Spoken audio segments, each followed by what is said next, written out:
Selamat pagi. Hari ini kita memasuki minggu ke-13 dalam mata kuliah Fisika Listrik Magnet Optik. Yang akan kita bahas hari ini adalah difraksi gelombang cahaya. Ada di bab 36 buku Halliday Resnick. Ilustrasinya seperti ini. Ada sebuah gelombang yang melalui sebuah celah. Ini yang dinamakan difraksi cahaya.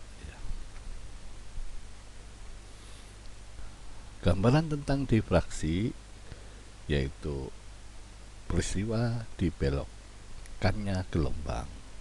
Ya. Contohnya seperti kita bertetangga dengan sebelah perumahan PTN, itu biasanya suara di dalam ruangan seringkali masih bisa didengar oleh orang di luar ruangan, ya. Yang kedua yaitu ketika kita melihat adanya bayangan gelap, tentu ada bola terangnya, ya. Dan ada juga air yang terhalang batu akan membelok. Ini gambaran-gambaran tentang adanya difraksi gelombang, ya. Nah, minggu lalu kita sudah bahas tentang superposisi. Difraksi itu juga merupakan superposisi gelombang, tapi dari banyak sumber gelombang, ya. Nah, dalam pembahasan difraksi kita mengikuti prinsip Huygens, yaitu yang menyatakan bahwa setiap muka gelombang itu merupakan sumber gelombang sekunder baru.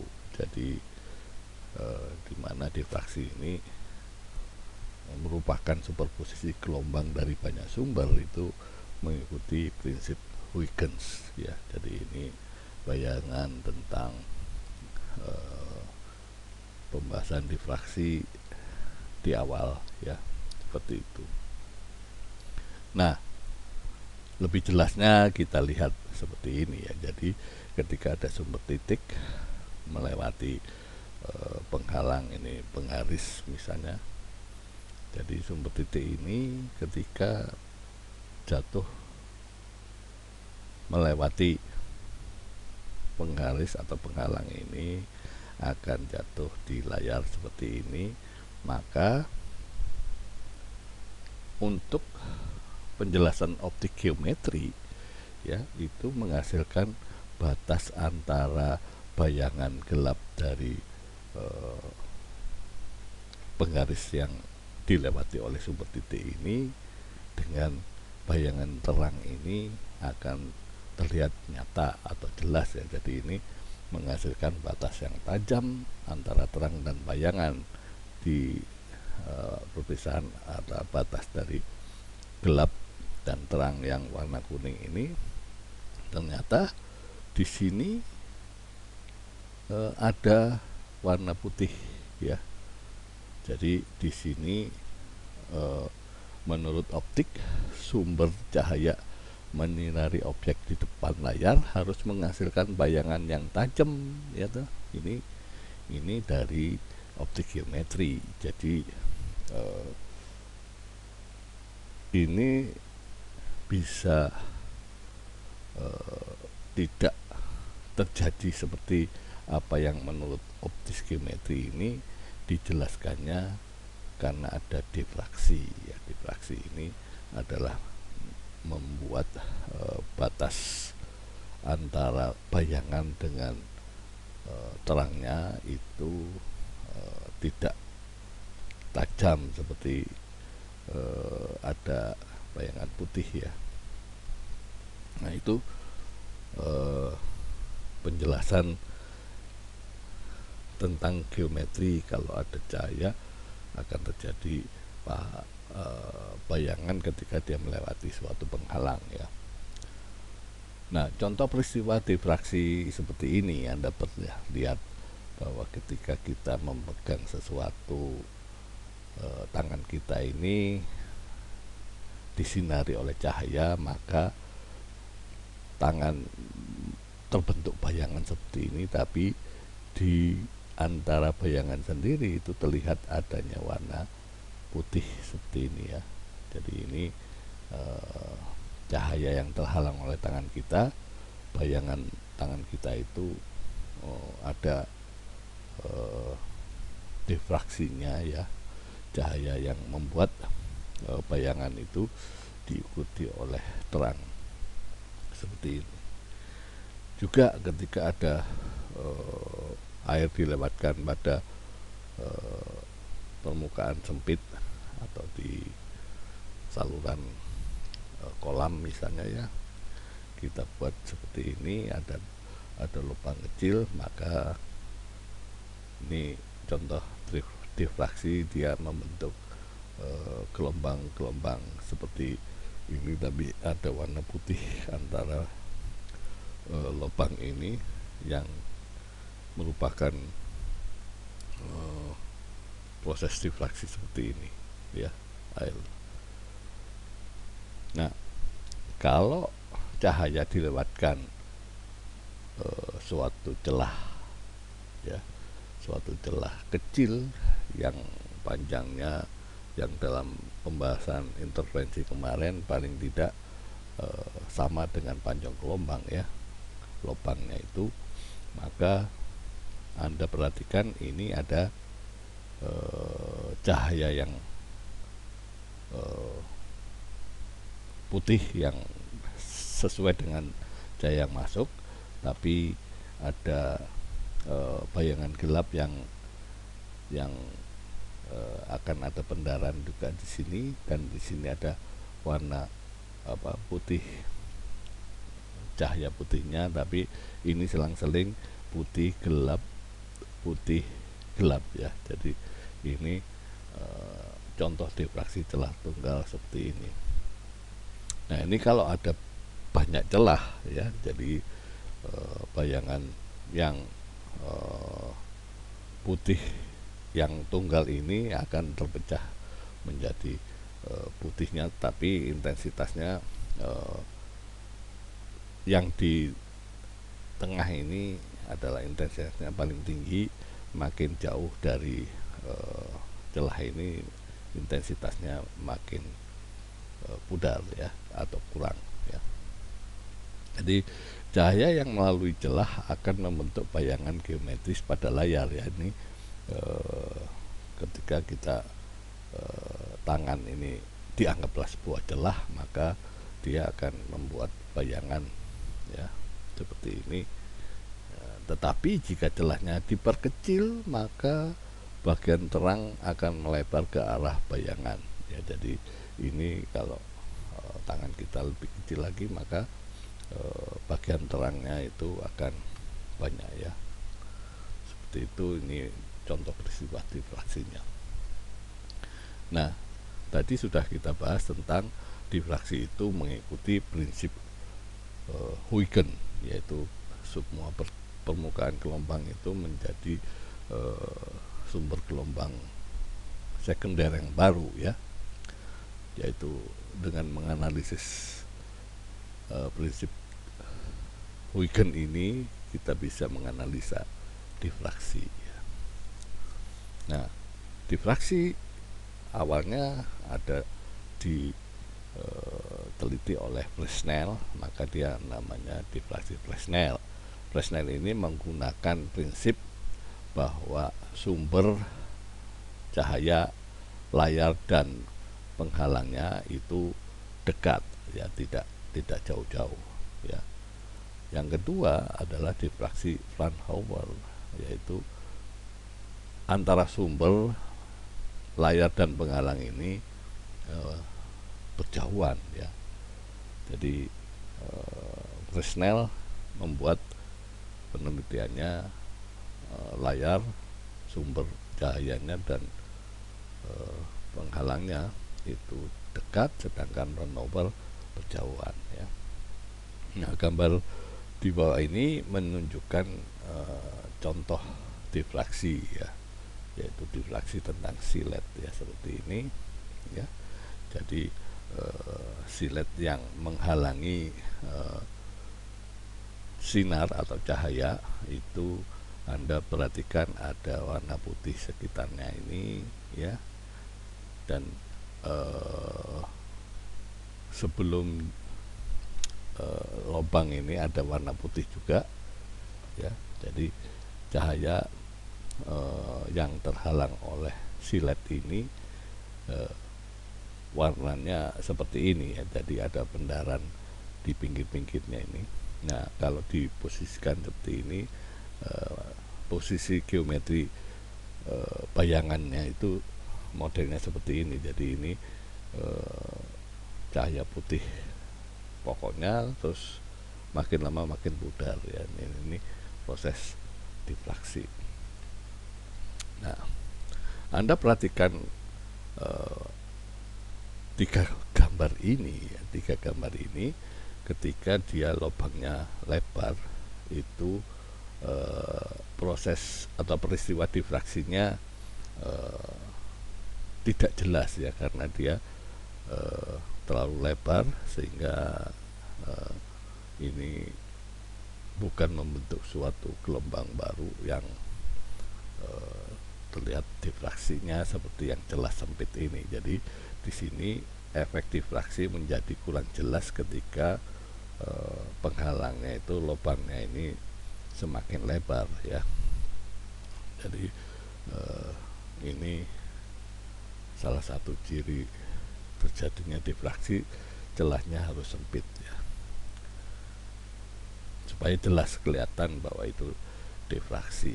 Nah, sekarang kita akan memahami perbedaan antara difraksi dan interferensi ya. Jadi tadi minggu lalu kita sudah bahas tentang interferensi adalah perpaduan dua gelombang yang terjadi pola gelap terang ya, tapi intensitasnya sama besar ya. Ini prinsip dari interferensi, yaitu membuat paduan dua gelombang ini ada maksimum dan minimum yang intensitasnya sama ya. Nah, pada difraksi prinsip Huygens-Fresnel ya, cahaya yang masuk melalui celah sempit dianggap sebagai titik sumber baru ya. Nah, distribusi intensitas yang sangat berbeda, jadi makin jauh itu bagian terangnya jadi bagian terangnya jauh lebih terang di tengah ya daripada bayangannya. Jadi pada bagian terangnya jauh lebih terang daripada bayangannya ya. Nah, tadi kita sudah lihat difraksi yang silet ini. Coba bayangin di tengah ini harusnya lebih terang kan, tapi di sini antara terang yang sesungguhnya dengan terang sebelum bayangan itu dia lebih terang ya. Itu maksudnya bagian terang jauh lebih terang daripada bayangannya, itu seperti itu ya. Nah, distribusi intensitasnya yang tadi kalau interferensi itu dianggap sama besar ya, tapi untuk yang difraksi itu semakin jauh intensitasnya semakin berkurang ya.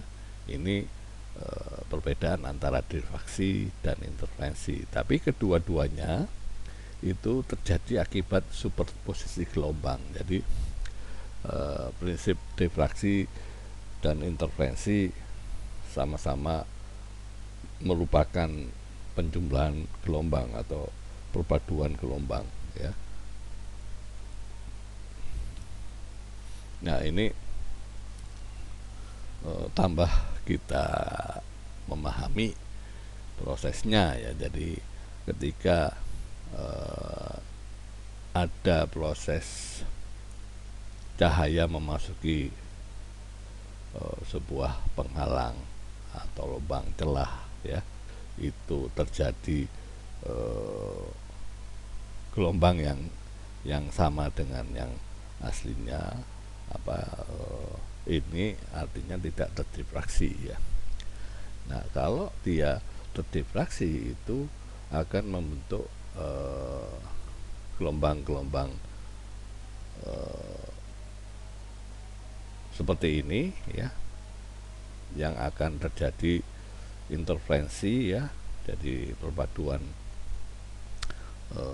superposisi gelombang ya, seperti ini peristiwa yang tidak terjadi difraksi seperti ini, yang terdifraksi seperti ini. Jadi difraksi itu sebetulnya emang didefinisikan merupakan pelenturan atau pembelokan cahaya muka gelombang saat dia melewati sebuah lubang atau penghalang yang berupa rintangan atau celah ya, lubang. Jadi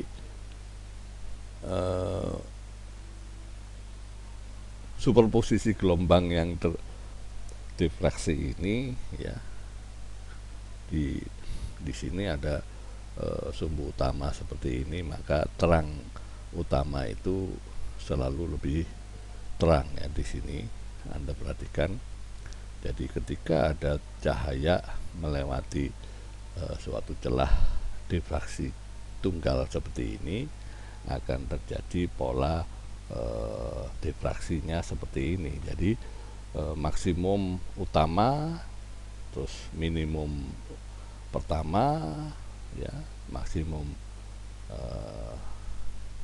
kedua, minimum kedua, dan seterusnya. Jadi Anda perhatikan bahwa maksimum utama itu terangnya lebih besar ya, dan Anda perhatikan intensitasnya memang dengan amplitudo yang paling besar ya, seperti itu. Waktu kita belajar minggu lalu tentang intensitas kan sebanding dengan amplitudo ya. Jadi dengan maksimumnya utama, terus ada minimum kiri kanan kan sama ya. Jadi setelah maksimum utama, terus minimum kiri kanan, terus diselingi oleh maksimum bayangannya seperti ini ya. Ini kalau kita gambarkan proses difraksi yang seperti ini dengan gambar gelombang seperti ini ya pada layar. Nah, ini supaya lebih jelas lagi ya, ini tentang lubang itu terjadi terang maksimum tengah ya istilahnya, terus ada maksimum pendamping atau sekunder. Setelah terang ada gelap yang warna biru ini ya. Jadi terang yang diwarnai merah ya, sesuai dengan cahayanya diberi warna merah, maka dia terangnya warna merah ya, seperti itu. Ini pola difraksi seperti itu. Kalau dia lubangnya bulat seperti ini, maka titik terangnya di tengah seperti ini, dan terjadi proses. Nah, pola-pola seperti ini susah untuk dijelaskan dengan optik geometri biasa ya.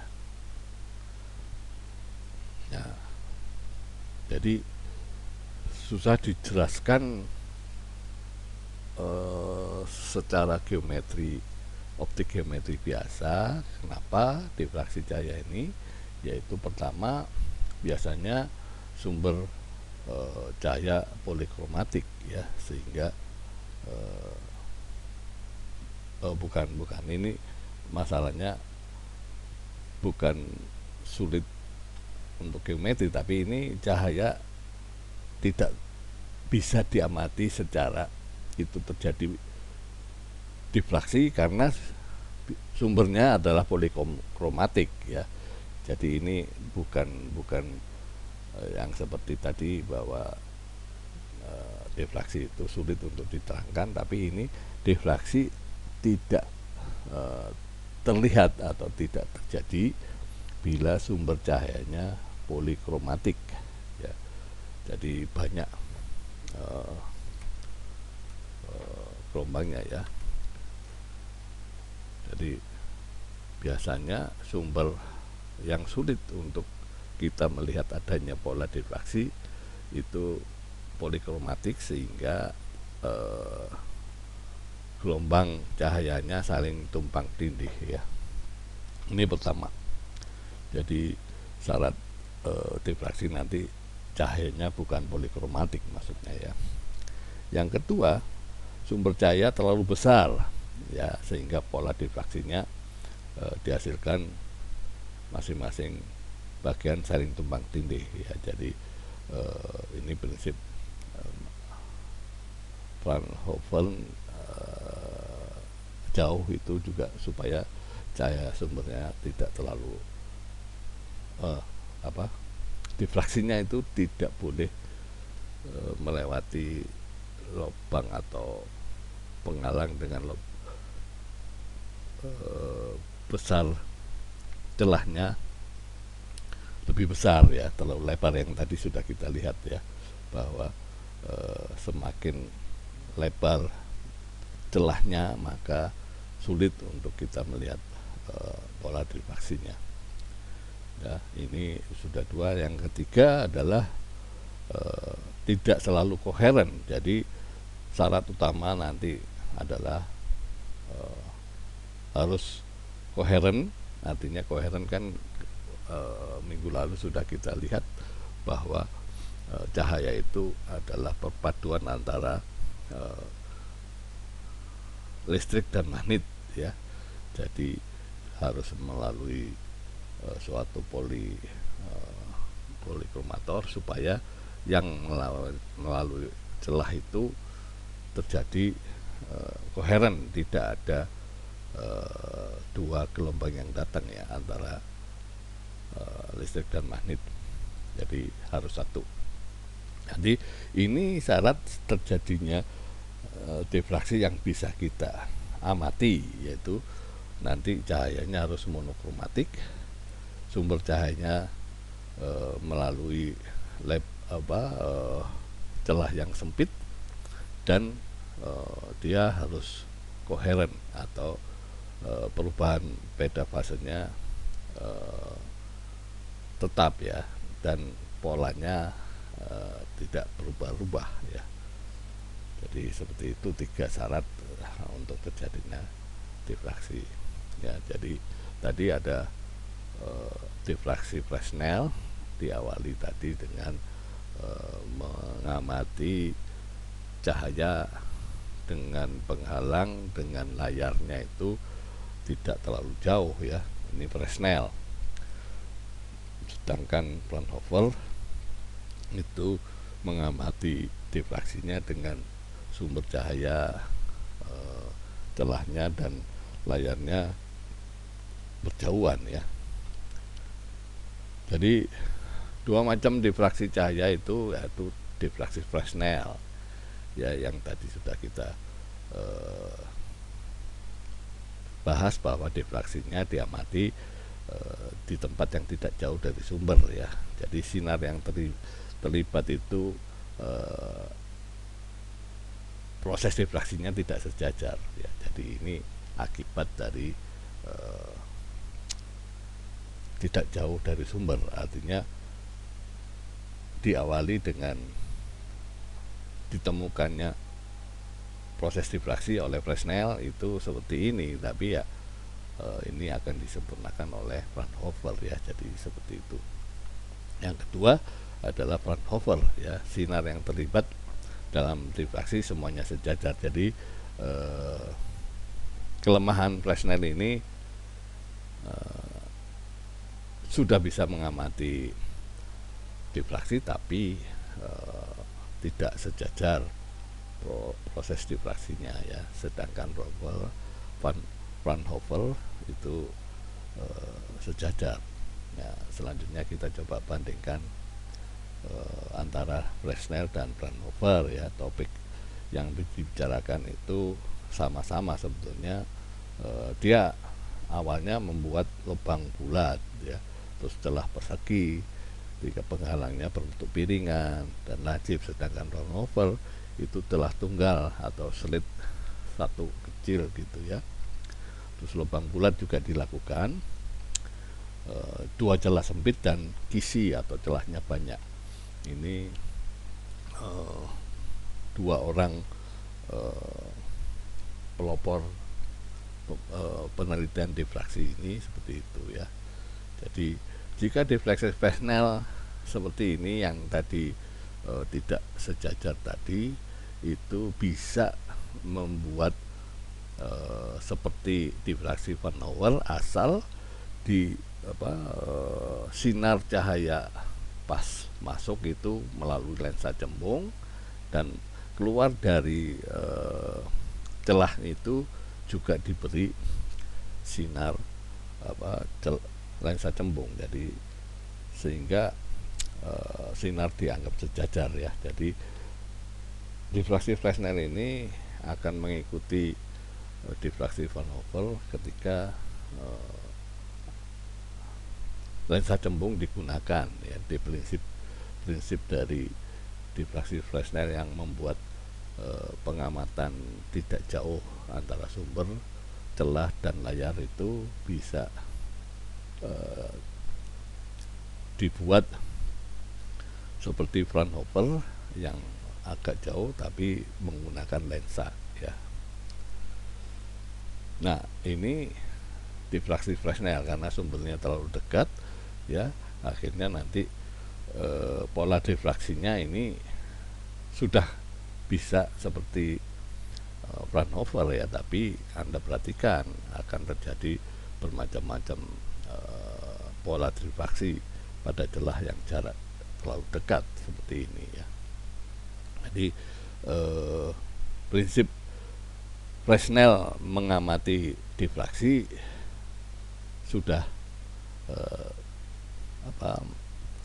terpenuhi, tapi membuat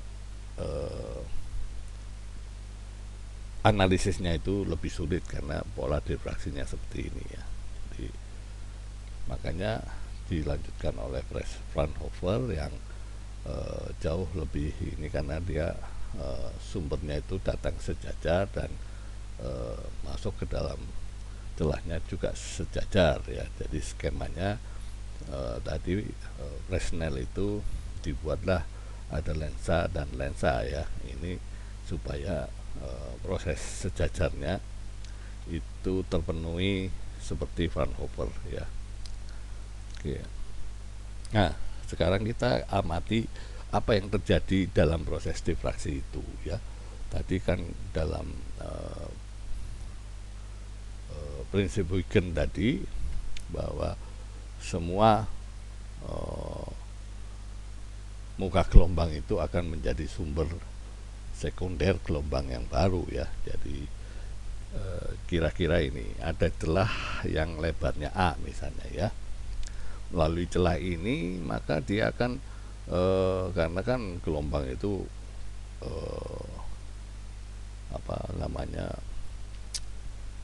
gelombang yang masuk ke dalam celah ini tidak satu, tapi di sini ada muka-muka gelombang baru seperti ini ya. Ya kurang lebih ya, dalam contoh nanti untuk secara matematis kita anggaplah muka gelombang itu ada 9, nanti kita lihat ya. Jadi posisi layar jauh dari celah, yaitu jarak celah layar jauh lebih besar dari ukuran celah ini. Jadi artinya ini kecil, tapi dibandingkan dengan jarak celah ini dengan layar itu jauh lebih besar ya. Jadi berkas cahaya melewati celah itu untuk sampai di suatu atau di layar dianggap sebagai berkas yang sejajar ya. Itu seperti itu prinsip analisa Fraunhofer ya. Jadi celah dapat dipandang sebagai banyak sumber gelombang. Jadi tadi ini prinsip Huygens tadi, bahwa semua permukaan gelombang itu akan menjadi sumber sekunder gelombang yang baru ya. Nah ini lebih ke arah matematis untuk menjelaskan prinsip difraksi. Jadi muka gelombang yang datang itu seperti ini ya. Jadi akan menjadi muka gelombang yang baru itu pada di dalam celah yang sempit ini ya. Jadi lebar celah itu dianggap adalah W misalnya totalnya. Nah dalam untuk menjelaskan dalam prinsip matematisnya, kita anggap ini ada 9 muka gelombang baru ya. Jadi dengan demikian ketika ada pada layar itu satu-satu gelombang ini menuju ke satu titik ini adalah persamaan gelombang masing-masing ya. Jadi di sini titik 1 adalah persamaan gelombang 1, kebetulan yang di tengah ini adalah 5 misalnya ya. Jadi ini semua ada 9 persamaan gelombang sesuai dengan muka gelombangnya ya. Jadi layarnya seperti ini. Jadi di sini pusat layarnya dianggap yang di tengah ya. Jadi di sini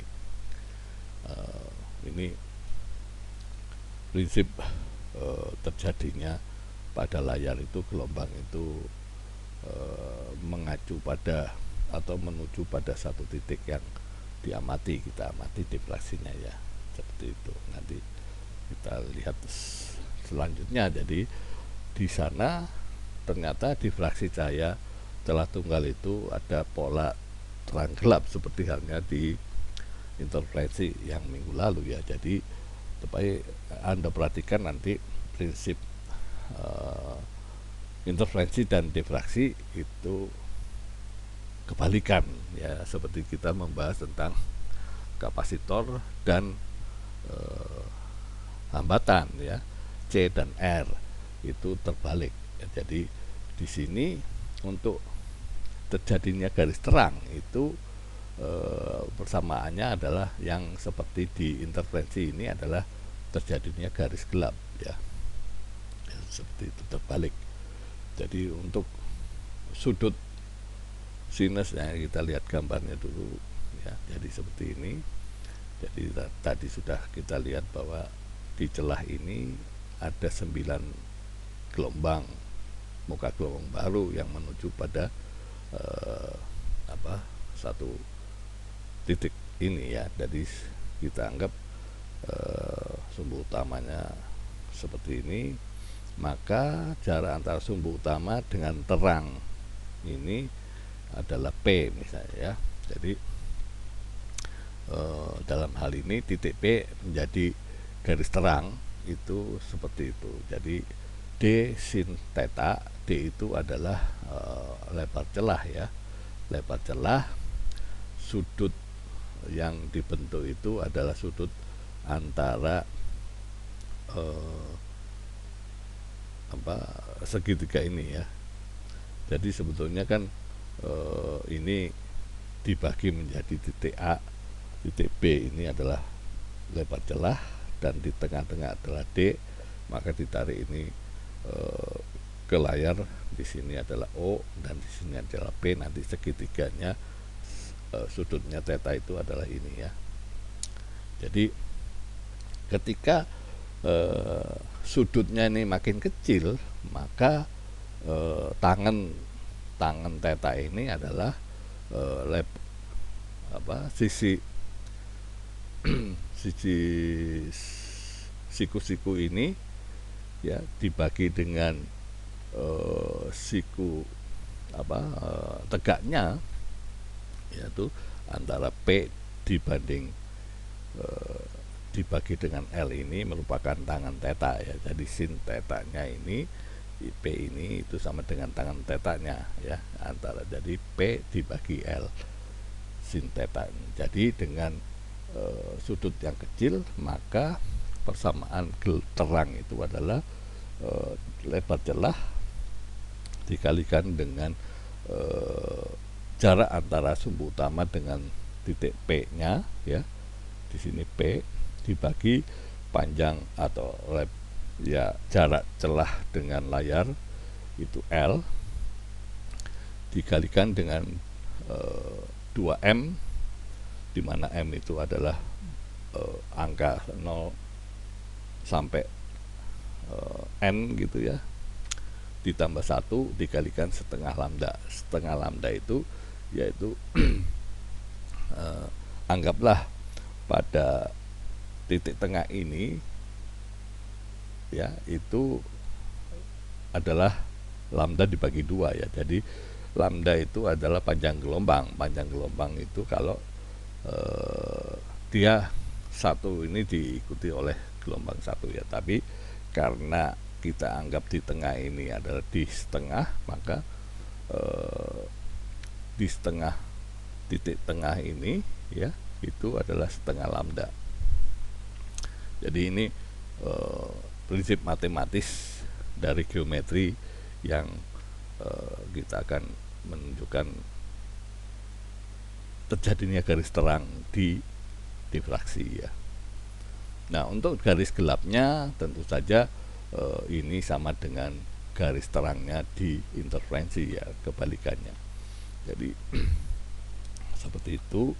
Jadi untuk garis terang itu garis gelap difraksi adalah lebar celah dikalikan dengan P, itu adalah titik pusat utama terhadap suatu titiknya adalah jaraknya P ya, dibagi dengan panjang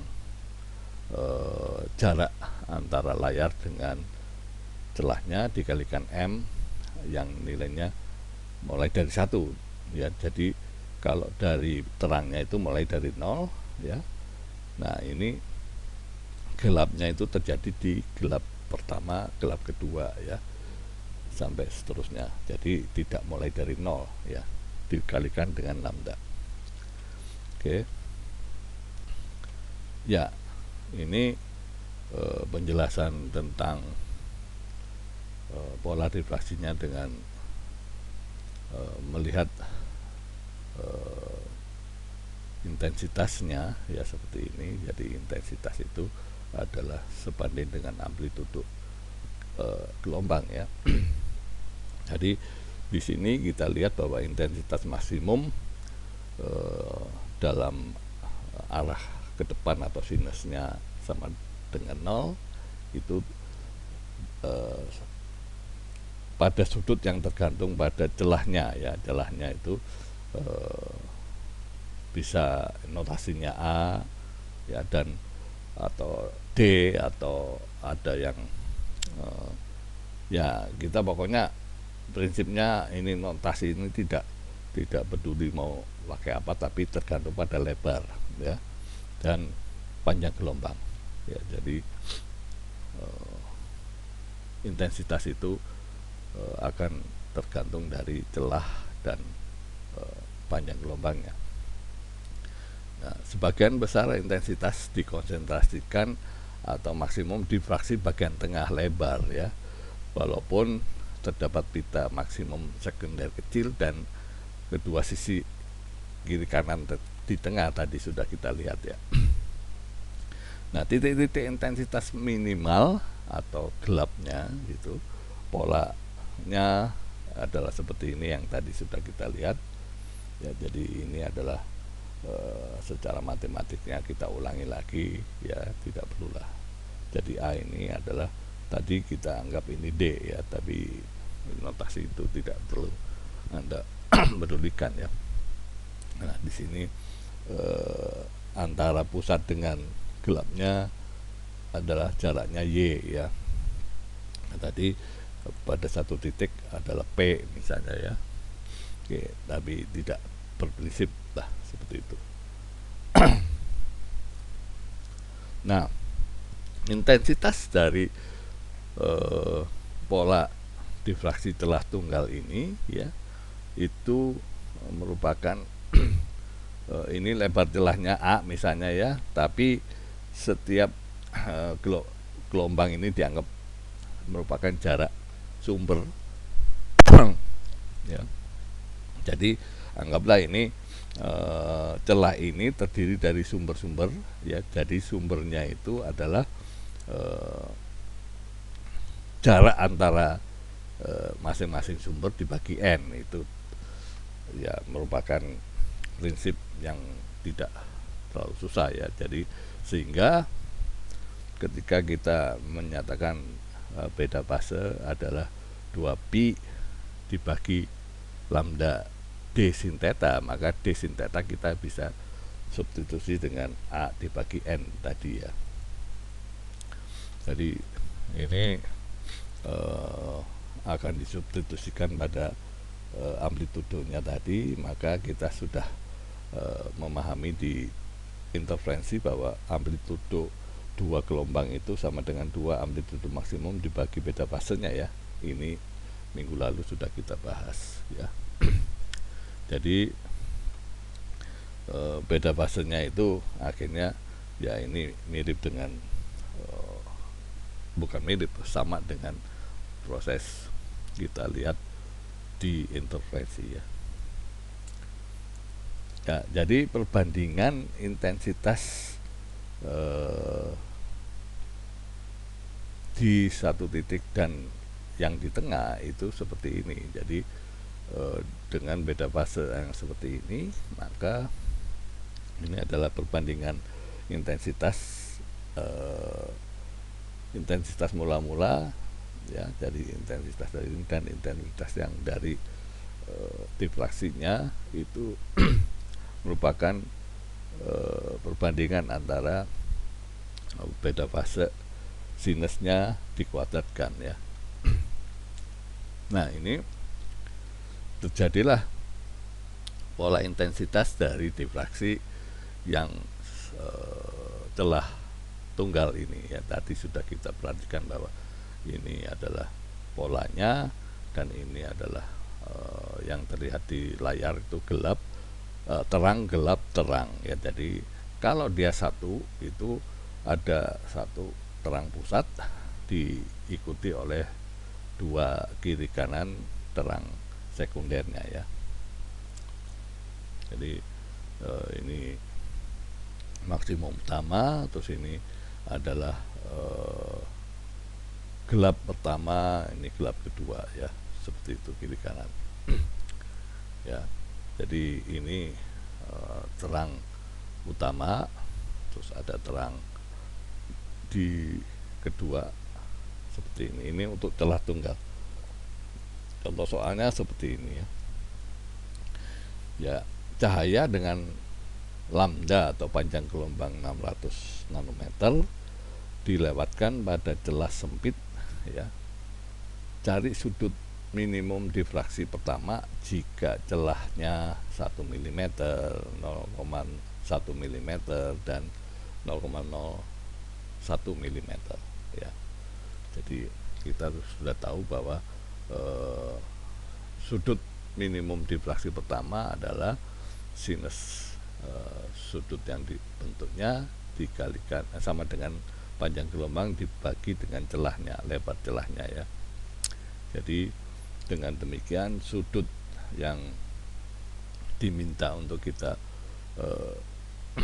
hitung itu adalah inverse dari sinus lambda per A, ya. Jadi dengan demikian Anda perhatikan bahwa untuk yang lebih celahnya lebih sempit, maka sudut itu lebih besar, ya. Kebalikannya nanti. Jadi seperti itu. Yang kedua, ya, ketika ada difraksi celah tunggal dengan bergas laser.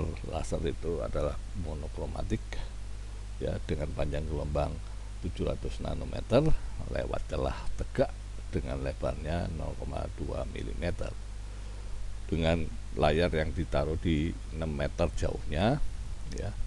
Carilah lebar maksimum difraksi tengah, ya, pada layar, ya. Jadi difraksi maksimum itu adalah mencari jarak antara terang pusat terhadap suatu titik ya. Nah, kalau dalam hal ini untuk maksimum di tengah itu berarti M-nya Y itu sama dengan L lambda per A ya. Gitu. Jadi untuk M sama dengan 1 ini. Jadi dengan demikian, karena Y-nya itu baru kita hitung sisi kiri ya, kita harus sisi kiri kanan kan, kita tadi sudah lihat di layar namanya Y itu atau P itu kita hitung antara pusat dengan terangnya pertama, padahal kita melihat bahwa dia terangnya itu kiri kanan kan, jadi P-nya itu di sini dan di sini kiri kanan. Jadi kalau kita baru menghitung 1P ya, itu harus kita kalikan 2 ya, kiri kanan ya ini. Jadi ketika kita mendapatkan jarak maksimum tengah ke difraksi pertama dengan mendapatkan 2,1, maka lebar maksimum tengah itu adalah 2Y ya. Ya, seperti itu. Nah, selanjutnya Anda perhatikan sendiri, cuman di sini permainan persamaan yang dipakai saja ya. Ini contoh yang ketiga, kita nggak usah lihat. Nah, untuk difraksi celah ganda ya, maka intensitas gelombang interferensinya pada titik terang mempunyai amplitudo yang sama ya. Jadi pola intensitasnya pada difraksi amplitudonya makin lama makin lemah ya. Jadi untuk celah ganda ini ya, kita bisa lihat itu bahwa pada satu terang pusat ini terdiri dari dua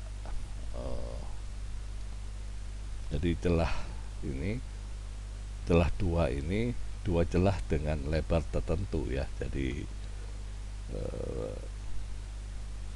maksimum ini ya, ini dalam proses interferensi intensitasnya kan sama, tapi di pola difraksi makin jauh makin lemah ya. Nah, di dalam proses dua celah ini itu di dalam maksimum pola difraksinya itu ada satu lagi ya. Jadi ada 3 di sini modelnya begitu. Jadi ada tengah, dan ini karena ada 2 celahnya maka dia kiri kanannya ada 2 ya. Ini kalau ada kisi ya. Jadi intensitas untuk 2 celah ya secara matematis itu ininya menjadi, tadinya kalau 1 ini menjadi 2 ya, tapi karena 2 maka dia jadi 4 ya, seperti itu ya. Matematisnya Anda perhatikan ya. Jadi untuk, nah ini difraksi untuk bentuk lingkaran yang dinamakan cincin airi seperti ini. Jadi matematisnya lebih susah sebetulnya ya, membuat superposisi gelombang yang bersumber pada setiap titik ada di lingkaran. Jadi banyak ya, lingkarannya itu banyak. Jadi secara fisik pola difraksinya tidak beda dengan yang bukan lingkaran ya, tapi pola gelap terangnya berbentuk cincin yang seperti ini lebih beda dengan yang celah biasa ya. Jadi pola difraksi dengan celah yang bulat atau lingkaran ini, maka ini polanya ini dinamakan cincin airi ya, yaitu dengan diameter D. Minimum pertama memenuhi syarat sinus theta itu sama dengan 1,22 lambda dibagi diameternya ya. Jadi untuk lubang celah lubang itu sinus tetanya itu sama dengan 1,22 lambda dibagi diameternya. Nah, ini contoh gambar untuk celah lubang lingkaran ya, seperti ini ya. Ini untuk perhitungan geometrisnya dengan seperti ini, terbentuknya adalah seperti ini, dan ini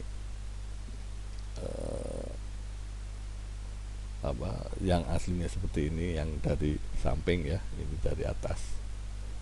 Oke.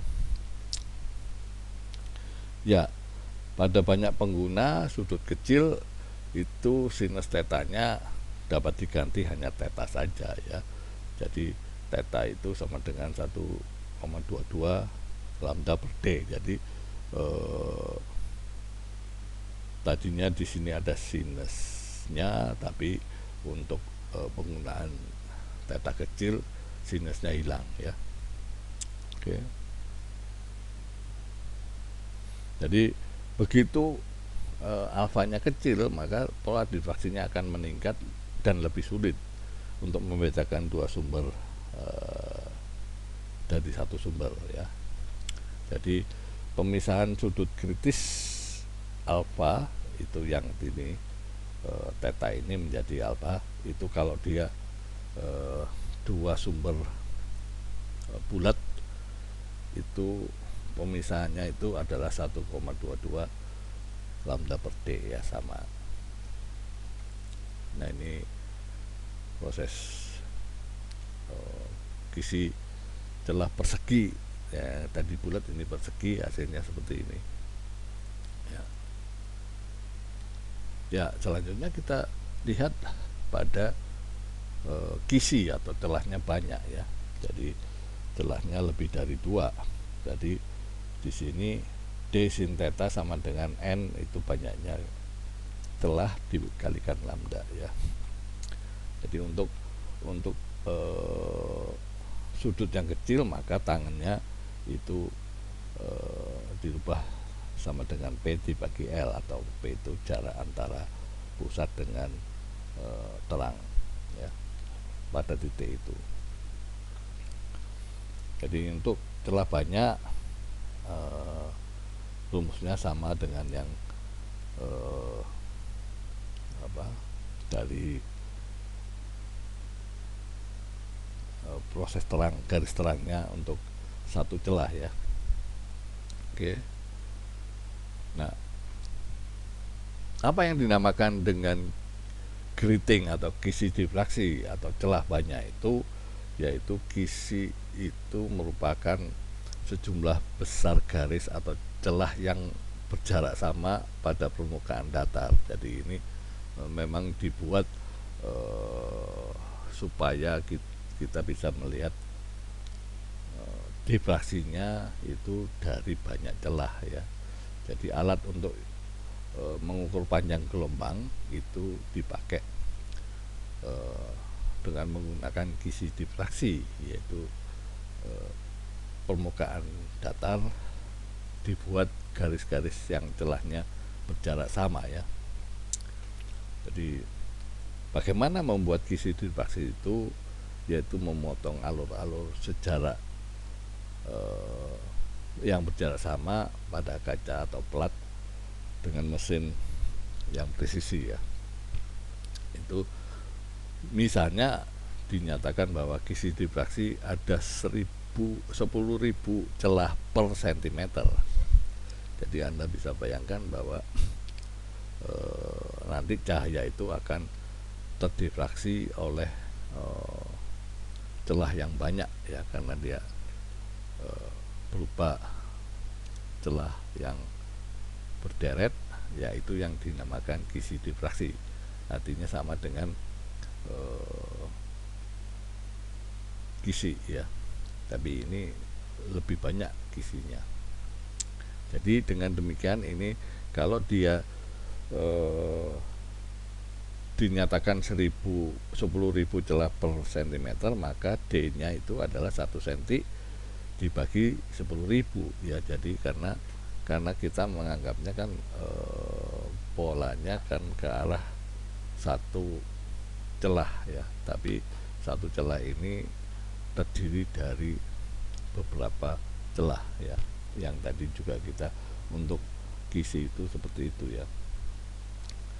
D-nya ganti N, M-nya ganti N ya. Jadi dibuat goresan sistem banyak celah ya. Jadi cahaya datang, maka ya makin proses difraksinya semakin tinggi ordenya, makin kecil intensitasnya ya. Ya seperti ini. Jadi dengan banyaknya celah yang kita tadi sudah, untuk satu celah saja kita sudah menganggap bahwa muka gelombang itu dianggap sebagai suatu celah ya. Jadi dengan demikian intensitas itu untuk ini seperti ini ya. Ya, jadi proses jalannya sinar terdifraksi itu seperti ini ya. Jadi ini ada pusat maksimum, ini M1, M2 dan seterusnya. Ya tadi sudah kita bahas tentang geometrinya. Ya prinsipnya sama ya, D sin theta sama dengan M lambda, tetap sama ya. Maka yang jelas perumusan dari di mana banyak kisi itu ya, maka beda fase itu adalah lambda dikalikan dengan N banyaknya kisi dari celahnya itu dikalikan kosinus theta ya. Jadi kita bisa menyatakan D itu atau lebar celah itu ya, dispersi ya, bukan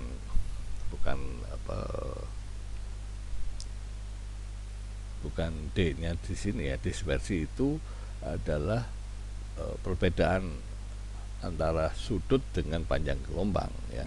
Jadi kita tahu tadi panjang gelombangnya adalah panjang gelombang, sedangkan perbedaan fasenya adalah seperti ini, maka dispersinya itu ini dibagi dengan lambdanya, jadi artinya jadi sama dengan MD cos theta.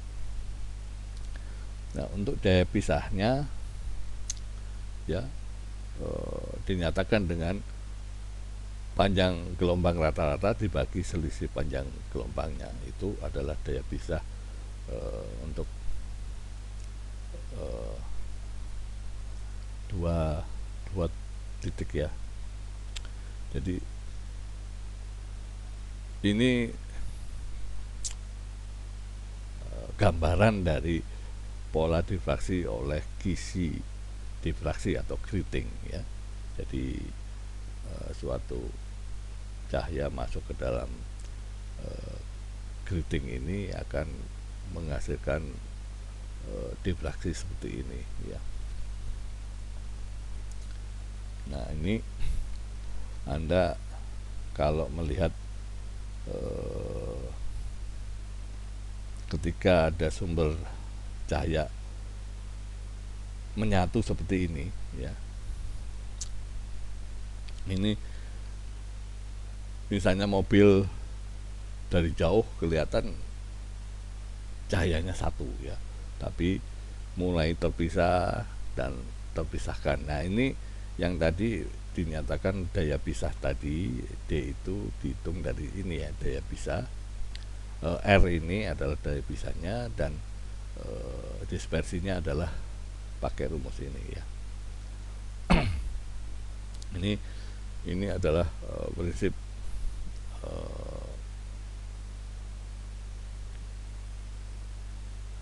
difraksi yang menyatu ya. Jadi ini sumbernya seharusnya mestinya harus dua seperti ini. Kalau kita perhatikan, ini adalah ketika ketika kita melihat sumber dua cahaya mobil itu menyatu kalau jauh, sedangkan akan mulai dipisahkan dan terpisah, betul-betul terpisah seperti ini ya. Ya, ini intensitas daya pisah dua sumber cahaya yang tadi kita bisa hitung dengan rumus yang tadi ya. Jadi ini menyatu ya, itu adalah prinsip difraksi ya, dua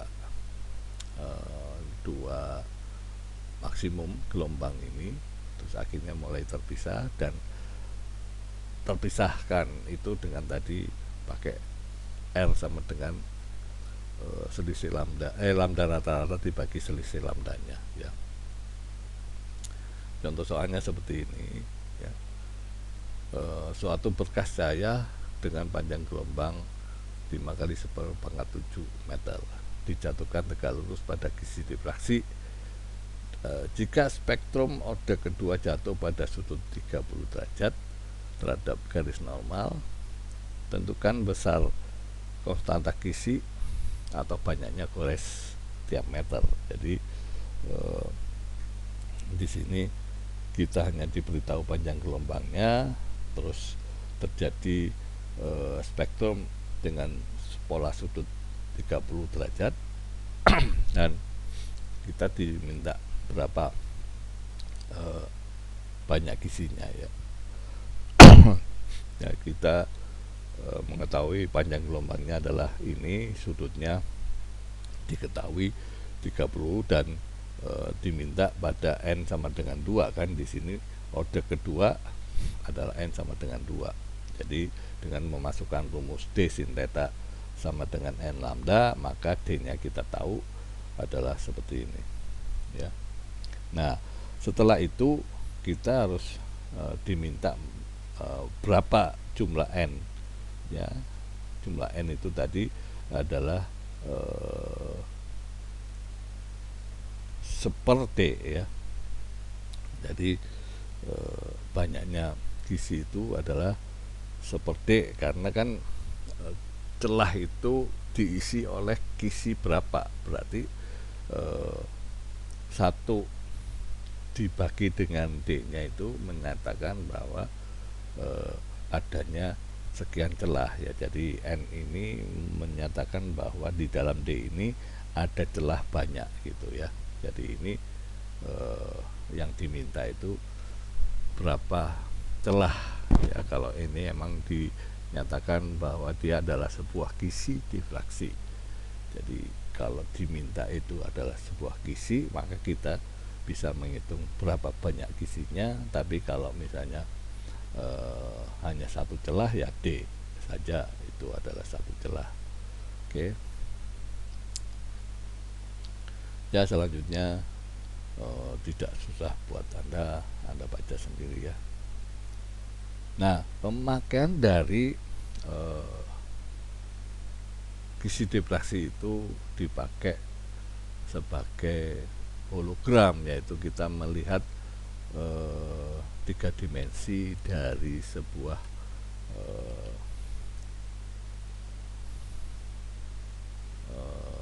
objek yang disinari dengan sinar laser. Maka kita bisa melihat objek itu dalam lokasi yang berbeda, akan terlihat sebagai 3 dimensi bendanya ya. Itu menggunakan prinsip gisi difraksi ya. Jadi hologram ini mempunyai prinsip difraksi, yaitu garis interfraksi pada film bertindak sebagai gisi difraksi. Jadi ada suatu benda disinari oleh laser ya. Jadi akan dipantulkan ke suatu layar di sini ya. Ya, selanjutnya kita akan bahas difraksi tapi khusus untuk sinar X. Tapi yang tadi kan difraksi cahaya ya. Jadi kita tahu bahwa gelombang elektromagnetik terdiri dari mulai gamma sampai cahaya tampak dan gelombang radio TV ya. Nah ini kalau gelombang elektromagnetiknya diambil adalah difraksi sinar X yang panjang gelombangnya pendek ya, sehingga bisa tembus ke suatu materi atau suatu benda. Strukturnya kisi-kisi itu suatu zat padat itu mengandung bentuk kisi dari atom ya, dari atom-atom itu menduduki secara teratur kisi-kisi atom. Jadi ketika dilewati oleh sinar X, maka akan terjadi bayangan dari kisi-kisi yang dilewati oleh sinar X tadi ya. Jadi sinar X yang gelombang elektromagnetik dengan panjang gelombang 10⁻⁻10 meter ketika melalui kristal ya, kristal artinya zat padat itu terdiri dari kristal yang berbentuk kubus, berbentuk ada 16 macam kisi kristal ya. Itu ketika dijatuhi oleh sinar X, maka sinar X diproduksi seperti ini melewati sebuah celah, menumbuk sebuah kristal, maka dia akan mendapatkan pola-pola difraksi sesuai dengan kisi dari kristal yang dilewatinya ya. Jadi seperti itu. Ini prinsip difraksi sinar X yang akan terlihat kisi difraksinya menyatakan posisi dari kristal pendudukan dari atom-atom pembentuk kristal itu ya. Jadi seperti itu. Sama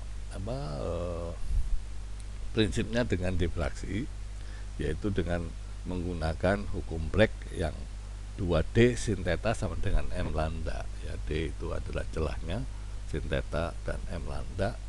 Jadi ini prinsip menentukan jarak antar kristal itu dengan hukum Black ya, yaitu 2D sin theta. Jadi ini contoh dari kristal garam NaCl ya. Jadi ada atom Na-nya dan atom Cl-nya, maka ketika ada prinsip sinar X yang menembus atau melewati struktur kristal dari NaCl yang terdiri dari atom Na dan Cl ini ya, maka prinsip